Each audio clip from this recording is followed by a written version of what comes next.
What's up, everyone? Welcome to the February 24th edition of DraftKings Tournament Plays presented by Prize Picks. I'm your host, Adam Scherer. You can follow me on Twitter at ShipMyMoneyDFS.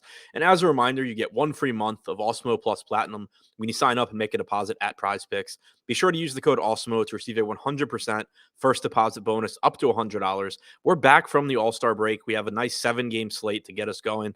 Not a whole lot of injury news today, so maybe kind of a relaxing night for NBA DFS, but as always, be sure to tune in to the deeper dive and live before lock for more up-to-date information, more accurate with more information, ownership projections, all of that stuff. But for now, taking an early look at 5 of the top tournament options on DraftKings as things currently stand. Number 5, Zach Levine, $8,700, currently projected for 6% ownership with a 10% chance of being in the optimal lineup. Levine has only shooting guard eligibility, which should keep that ownership down. He's averaged 1.14 DraftKings points per minute in the games that he has played without Lonzo Ball and with both of DeMar DeRozan and Nikola Vucevic this season. Has a pretty solid matchup against Atlanta. This game has a massive total, and Levine is likely to go just a little bit overlooked tonight because you do have some very good guard options, some very good options in this 9K or even a little bit higher price range. So I think it's likely Levine goes overlooked, but we do know that he has a massive ceiling and is likely to play a bunch of minutes tonight in a high-scoring game.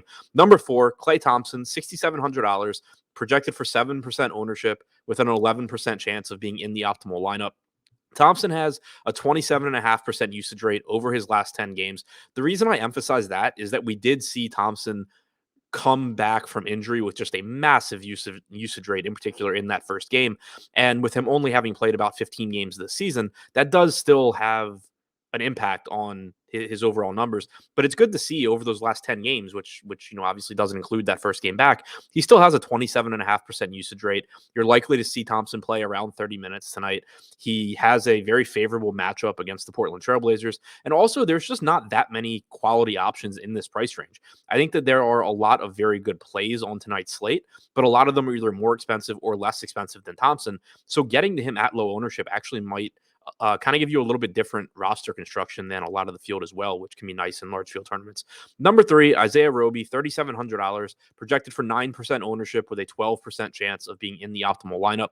Roby is only center eligible on DraftKings, so that will keep the ownership in check because you have a deep center slate as usual tonight. But Roby is a quality point per minute producer. He's averaged 0.99 DraftKings points per minute in his starts this year. Now, he has only averaged 20.5 minutes per game in those starts, but there's reason for optimism here with the way Oklahoma City is currently constructed. For one, Jeremiah Robinson Earl and Mike Muscala are both out, so that's 2 of the typical centers that you would get from Oklahoma City.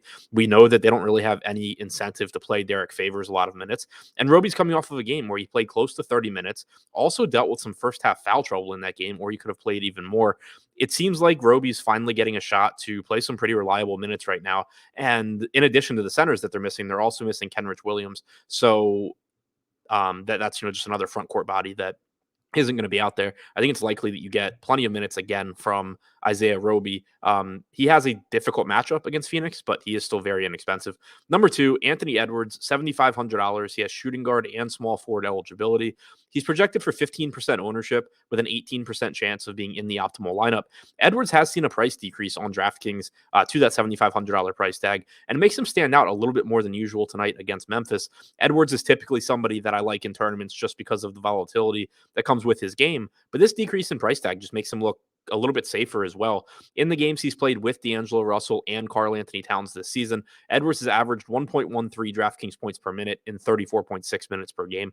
And number 1, the top tournament option on tonight's slate, $5,800 Clint Capela, currently projected for about 20% ownership with a 26% chance of being in the optimal lineup. John Collins is out once again for Atlanta. In 8 games this season without Collins, Capela has averaged 1.22 DraftKings points per minute, and more importantly, he's averaged 29.8 minutes per game.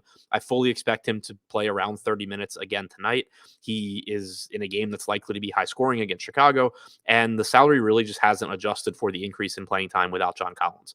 So to recap, the top 5 tournament options on DraftKings: number 5, Zach Levine; number 4, Klay Thompson; number 3, Isaiah Roby; number 2, Anthony Edwards; and number 1, Clint Capela.